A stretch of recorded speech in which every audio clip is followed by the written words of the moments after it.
টি-20 বিশ্বকাপ খেলতে যাওয়ার আগে বাংলাদেশের মাটিতে এটাই বাংলাদেশের শেষ সিরিজ জিম্বাবুয়ের বিপক্ষে আগামীকাল শুরু হচ্ছে 5 ম্যাচের টি-20 সিরিজ, যেখানে 3টা ম্যাচ চট্টগ্রামে হবে এবং বাকি 2টা ম্যাচ ঢাকাতে হবে। প্রথম কালকে যে ম্যাচটা হবে সেই ম্যাচটা নিয়ে আমরা আলোচনা করব। সেই ম্যাচে বাংলাদেশের একাদশটা কেমন হতে পারে বা কোন জায়গায় কী ধরনের পরীক্ষা নিরীক্ষা হতে পারে সেটা একটা আলোচনার বড় ব্যাপার। আজকে নাজমুল হোসেন শান্ত প্রেস কনফারেন্সে এসেছিলেন, তিনি বলেছিলেন যে এই যে সিরিজটা হবে এই সিরিজটা আসলে শুধু পরীক্ষা নিরীক্ষা না, তারা আসলে সিরিজটা জিততে চায়। কেন পরীক্ষা নিরীক্ষার কথাটা বারবার আসছে? কারণ যেহেতু বাংলাদেশ এখন পর্যন্ত স্কোয়াড দেয়নি, যতটুকু জানা গেছে 24 মে একদম যখন আইসিসির ডেডলাইনটা শেষ হয়ে যাবে ঠিক তখন হয়তো তারা স্কোয়াডটা দিবে। এর আগে যেহেতু বাংলাদেশের বেশ কয়েকটা সিরিজ রয়েছে, বিশেষ জিম্বাবুয়ের সিরিজ রয়েছে এবং যুক্তরাষ্ট্র সিরিজ রয়েছে, এই দুটো সিরিজে ক্রিকেটারদের পারফরমেন্স বিবেচনা করবে এবং কোন 15 জন যাবেন সেটাই আসলে নিশ্চিত হবে। যেহেতু এখন এখানে স্কোয়াডে 17 জন রয়েছেন এবং এর বাইরে সাকিব আল হাসান এবং মুস্তাফিজুর রহমান রয়েছেন, মোট 19 জন ক্রিকেটার তালিকায় রয়েছেন যারা বিশ্বকাপে যেতে পারেন। এই 15 জন থেকে 4 জন বাদ পড়বেন এবং 15 জন বিশ্বকাপে যাবেন। এই কোন 4 জন বাদ পড়বেন এই দুটো সিরিজ থেকে কিন্তু আসলে আলোচনা বা বিবেচনা করা হবে যে আসলে কোন 4 জনকে বাদ দেওয়া হবে এবং কোন 15 জনকে নিয়ে বিশ্বকাপে যাওয়া হবে। আমরা যেটা বলছিলাম যে জিম্বাবুয়ের সিরিজ দিয়ে বাংলাদেশের বিশ্বকাপের প্রস্তুতিটা শুরু হচ্ছে। সেখানে প্রথম ম্যাচে আগামীকাল মাথা নামবে চট্টগ্রামের জোহর আহমেদ চৌধুরী স্টেডিয়ামে। বাংলাদেশের একাদশটা কেমন হতে পারে আমরা একেবারে শুরু থেকে আলোচনা করতে চাই, টপ অর্ডারে কিংবা ওপেনিং নিয়ে শুরু করতে চাই। ওপেনিং এই স্কোয়াডে ওপেনার আছেন মাত্র 3 জন। সেখানে লিটন দাসের সঙ্গে রয়েছেন 2 তরুণ পারভেজ হোসেন ইমন এবং তানজিদ হাসান তামিম। আগামীকাল তাহলে আসলে যেহেতু 3 জন রয়েছেন, কোন 2 জনকে আসলে খেলতে দেখা যাবে আপনার এরকম একটা ব্যাপার রয়েছে। এখন লিটন দাসের সঙ্গে লিটন দাস তো খেলবেনি, কারণ লিটন দাসের আসলে এখন বাংলাদেশের মেইন ওপেনার চয়েস। যদি সৌম্য সরকার থাকতেন তখন হয়তো আলোচনাটা এইভাবে আসতো না, কারণ তখন সৌম্য এবং লিটনকে হয়তো ওপেনিং করতে দেখা যেত। প্রথমবারের মতো টি-20 দলে ডাক পেয়েছেন তানজিদ হাসান তামিম এবং তার সঙ্গে একটা মাত্র টি-20 খেলা পারভেজ হোসেন ইমন। এই 2 জনের ভিতরে যে কোনো একজনের তো অবশ্যই খেলা হবে। এখন কোন একজন খেলবেন? সবশেষ যে ডিপিএলটা হয়েছে সেই ডিপিএলে কিন্তু পারভেজ হোসেন ইমন 500-র বেশি রান করেছেন। স্ট্রাইক রেটটা ভালো ছিল, যদিও ওয়ানডে ফরম্যাট, তারপরে তার ফর্মটা ভালো ছিল, 3টা সেঞ্চুরি করেছেন, হাফ সেঞ্চুরি রয়েছে, তো কিন্তু একটা বড় কন্টেন্ডার। কিন্তু আমার কাছে যেটা মনে হয় সেটা হচ্ছে যে পারভেজ হোসেন ইমন নয়, আগামীকাল লিটন দাসের সঙ্গে যে ওপেনিং করবেন তিনি হচ্ছেন তানজিদ হাসান তামিম। সবশেষ ওয়ানডে বিশ্বকাপ খেলেছেন। সবশেষ যদি আমরা বিপিএলের কথা বিবেচনা করি, তিনি সেখানে একটা চট্টগ্রামের মাটিতেই তার সেঞ্চুরি রয়েছে। সেই সঙ্গে পুরো বিপিএলে তিনি ভালো পারফরমেন্স করেছিলেন, তাকে হয়তো বিবেচনা করা হবে। এই ডিপিএলটা হচ্ছে সেখানেও তিনি কিন্তু বেশ কয়েকটা ইনিংস খেলেছেন, 40, 50 হয়তো বা 60 রানের ইনিংস খেলেছেন। প্রত্যেকটা ইনিংসে কিন্তু তার স্ট্রাইক রেটটা খুব ভালো ছিল। তার যে বড় ইনিংস খেলা বা বড় শট খেলা যেটা তারও নয়, সেই জিনিসটা কিন্তু আমরা লক্ষ্য করেছি। খুব মানে তখন থেকে আসলে মনে হচ্ছিল তিনি হয়তো টি-20 জন্য প্রস্তুতিটা নিচ্ছেন। শেষ পর্যন্ত ডাক পেয়েছেন। আগামীকাল আমার কাছে যেটা মনে হয় যে তানজিদ হাসান তামিমের অভিষেক হচ্ছে, যেহেতু তিনি এর আগে ওয়ানডেতে খেলেছেন, টি-20তে খেলেনি, তার অভিষেক হচ্ছে। 3 নম্বরে আসলে অটো চয়েস, কারণ হচ্ছে তিনি নাজমুল হোসেন শান্ত যেহেতু ক্যাপ্টেন, তিনি 3 নম্বরে খেলবেন। তিনি বাংলাদেশের সবগুলো ফর্মেটে আসলে 3-এ খেলছেন।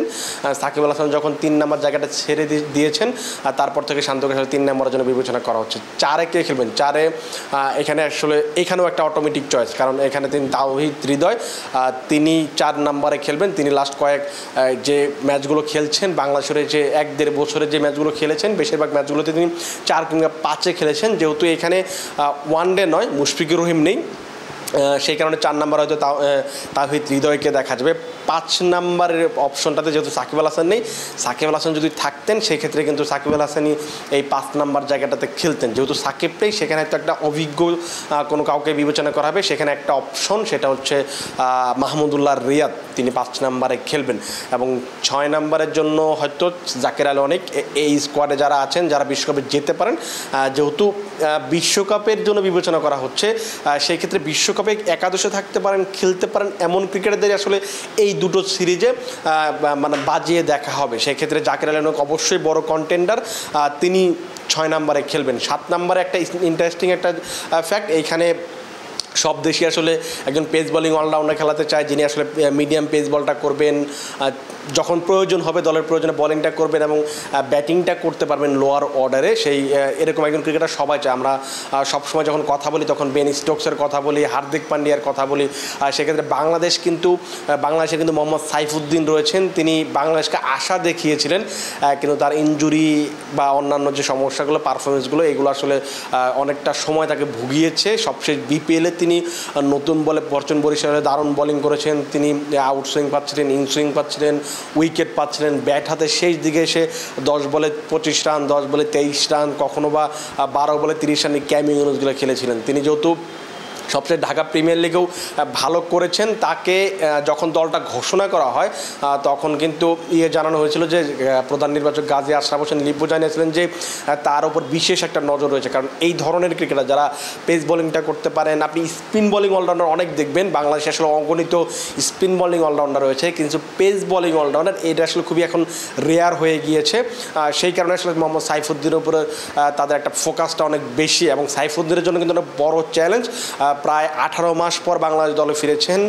তিনি যদি এই জিম্বাবুয়ে সিরিজে ভালো খেলতে পারেন, তিনি বিপিএলে ভালো করেছেন, ডিপিএলে ভালো করেছেন, এগুলো আসলে সবই বৃথা যাবে যদি তিনি জিম্বাবুয়ে সিরিজে ভালো করতে না পারেন। এবং তিনি যদি জিম্বাবুয়ে সিরিজে ভালো করতে পারেন, তার কিন্তু বিশ্বকাপের টিকিট একদম কনফার্ম হয়ে যাবে। সেটা কিন্তু তাকে মাথায় রাখতে হবে, সেটা কিন্তু একটা বড় চ্যালেঞ্জ তার হিসাবে কাজ করবে। আমরা 7 নাম্বার পর্যন্ত কথা বলছিলাম, 7-এর পরে এখন হয়তো আপনি স্পিন অপশনগুলো দেখতে চাইবেন। এখানে স্পিন অপশন একেবারে অটো চয়েস আমি বলতে পারি, কারণ হচ্ছে রিশাদ হোসেন সবশেষ ম্যাচগুলো যেভাবে খেলছেন, যেভাবে ব্যাটিংটা করছেন, তার বোলিংয়ের লাইনটা যত ভালো হচ্ছে, সেক্ষেত্রে কিন্তু রিশাদ হোসেন একাদশে থাকবেন, এটা কিন্তু নিশ্চিত। আপনি যদি ঢাকা প্রিমিয়ার লিগের পারফরমেন্সে দেখেন, সেখানে প্রত্যেক ম্যাচেই তিনি ছোটো ছোটো ক্যামিং ইনিংস খেলছিলেন এবং 2, 3, 4টা কখনো উইকেট পাচ্ছিলেন। সো তিনি যে নিয়মিত এখন উইকেট পাচ্ছেন, ভালো লেন্থে বল করছেন, তার লাইন লেন্থ যে আগের চেয়ে আরও বেটার হচ্ছে, সেটা কিন্তু তার পারফরমেন্সে স্পষ্ট। তিনি লেগ স্পিনার খেলবেন 8 নম্বর পজিশনের। আর 9 নম্বরে যদি বিবেচনা করা হয়, যেহেতু মেহেদী হাসান মিরাজ নেই, এই স্কোয়াডে তানভীর ইসলাম একটা অপশন রয়েছে। যেহেতু আপনি লেগ স্পিনার খেলাবেন, সেক্ষেত্রে খুব সম্ভবত বাঁ হাতি স্পিনার খেলানো হবে না, আপনি একটা অফ স্পিনার ট্রাই করার চেষ্টা করবেন। যেহেতু এখানে শন উইলিয়ামস এবং ক্রেগ আরভিন, তাদের মধ্যে বাঁহাতি ব্যাটসম্যান রয়েছে, আরও কয়েকজন বাঁহাতি ব্যাটসম্যান রয়েছে, তাদের বিপক্ষে আপনার একটা অফ স্পিনার আপনার খুবই কাজে দিতে পারে। সে কারণে হয়তো আর শেখ মেহেদী আসলে বাংলাদেশের টি-20 মানে যখনই আসলে বাংলাদেশ টি-20 খেলে তখন নিয়মিত একাদশে থাকেন। তিনি পাওয়ার প্লেতে বোলিং করতে পারেন, তিনি মাঝের ওভারগুলোতে বোলিং করতে পারেন। সেই সঙ্গে তার ব্যাটিংয়ের কিন্তু একটা বড় অ্যাডভান্টেজ রয়েছে। তিনি দলের যখন প্রয়োজন হয় তখন তিনি কখনো টপ অর্ডারে ব্যাটিং করতে পারেন, আবার লোয়ার অর্ডারেও কখনো রান তুলতে পারেন। ডিপিএলও তিনি সবসময় ভালো করেন। বিপিএলও কিন্তু রংপুর রাইডার্সের হয়ে 3 বা 4-এ বেশ কয়েকটা ম্যাচ খেলেছেন, প্রত্যেকটা ম্যাচে খুব ভালো শুরু করেছেন, একটা হাফ সেঞ্চুরি রয়েছে, 30+ কয়েকটা ইনিংস রয়েছে। সো তিনি এখানে থাকছেন, এটা আসলে পুরোপুরি নিশ্চিত। আর যেহেতু 9 জন হয়ে গেছে, এখানে বাকি 2 জন পেস বোলার খেলবেন। সেখানে ফার্স্ট চয়েস আপনার অবশ্যই তাসকিন আহমেদ এবং শরীফুল ইসলাম। সেক্ষেত্রে তানজিম হাসান সাকিব, তাকে আসলে বসে থাকতে হবে। তাকে হয়তো পরের দিকে কোনো ম্যাচে বিবেচনা করা হতে পারে, কিন্তু আগামীকাল যে একাদশটা হতে যাচ্ছে, সেখানে তাসকিন আহমেদ এবং শরীফুল ইসলামী খেলবেন, এবং তার সঙ্গে পেস বোলিং থাকবেন মোহাম্মদ সাইফুদ্দিন। এই 3 জন পেস বোলার খেলবেন এবং 2 জন স্পিনার খেলবেন, বাকি 6 জন কিন্তু জেনুইন ব্যাটার হিসেবে খেলবেন।